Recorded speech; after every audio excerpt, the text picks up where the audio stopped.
Hi, I'm James from GameFront and welcome to Hot Off the Press Start, the weekly show that rounds up all the latest gaming news and delivers it quicker than an expert walkthrough of Doom Eternal. Gamescom 2020 has officially kicked off with Opening Night Live, a showcase of upcoming games and announcements, and we've gathered together the biggest stories and events just in case you couldn't make it. The 2-hour online-only event featured a plethora of new trailers, announcements, and further details from games including Star Wars Squadrons, the upcoming Call of Duty Black Ops Cold War, and the second season of the runaway hit Fall Guys. One of the biggest surprises for me was a chance to take a look behind the scenes of development of the next Dragon Age. Now, BioWare has been very quiet about the game for quite some time now, and while there wasn't anything revealed in terms of trailers or screenshots, it's just nice to see that the game is still very much alive and well. There was plenty of Star Wars related news to go around as well, from The Sims to Legos and of course Star Wars Squadrons. We got to see a preview of the single player experience in Squadrons, plus some discussion on its VR capabilities, which frankly looks fantastic. On the more weird and quirky side of things, The Sims is also getting in on the action with the new Star Wars experience pack known as Journey to Batuu.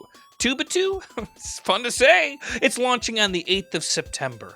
The second season of Fall Guys was also revealed, and it will be taking on a distinctively medieval theme, with new rounds based on castles, drawbridges, gotta get those consonants in there correctly, and cannons, along with new outfits such as knights' armors and one-size-fits-all chainmail.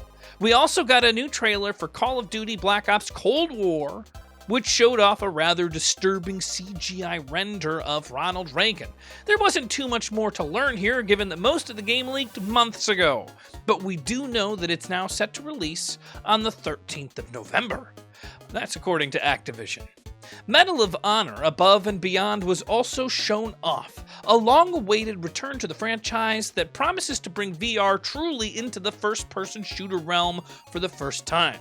The game is being developed by Respawn and will be releasing for the Oculus Rift. The event was rounded out with a look at Ratchet & Clank Rift Apart on PlayStation 5, with a solid 5+ minutes of real-time gameplay on the next-gen console.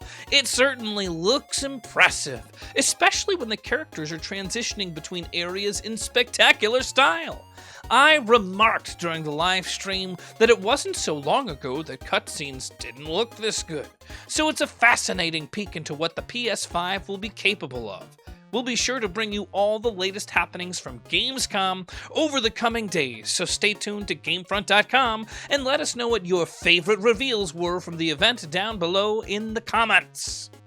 Left 4 Dead 2, while still seeing occasional bug fixes and security updates, hasn't seen much in the way of new content in recent years. The game's over a decade old at this point, so after all, you'd be forgiven for considering the game done and dusted. But enter The Last Stand, a new official content update for the game developed by the community for the community, a sentiment we wholeheartedly appreciate here at Gamefront. As for what the update will feature exactly, well, that's still up in the air. But from the trailer and other information that's available so far, the Last Stand map from the original Left 4 Dead will be ported over to the game for the first time. Unless you've been living under a rock, you'll have heard by now that Epic Games recently declared war on Apple, and to a lesser extent Google, over the tech giant's terms and conditions when it comes to monetary transactions in their App Store. To put it simply, Apple wants a 30% cut, and Epic wants to keep it. All of it. They want the money. Everybody seems to just love this money stuff. The side effect of this almighty spat was that any game developed in the Unreal Engine, regardless of if it was developed by Epic Games or not, could no longer be updated or supported, effectively rendering it dead. Epic filed a restraining order against Apple as a result, arguing that the damage of the move would cause irreparable harm. In a small victory for Epic Games, the U.S. District Judge Yvonne Gonzalez Rogers agreed and has granted the restraining order, forbidding Apple from denying Epic Games access to its developer accounts or denying any updates to the Unreal Engine on Apple's platforms. Now, this doesn't mean that Fortnite will be returning to iOS, though, with the judge ruling that the situation was of Epic's own making, meaning the saga isn't over just yet.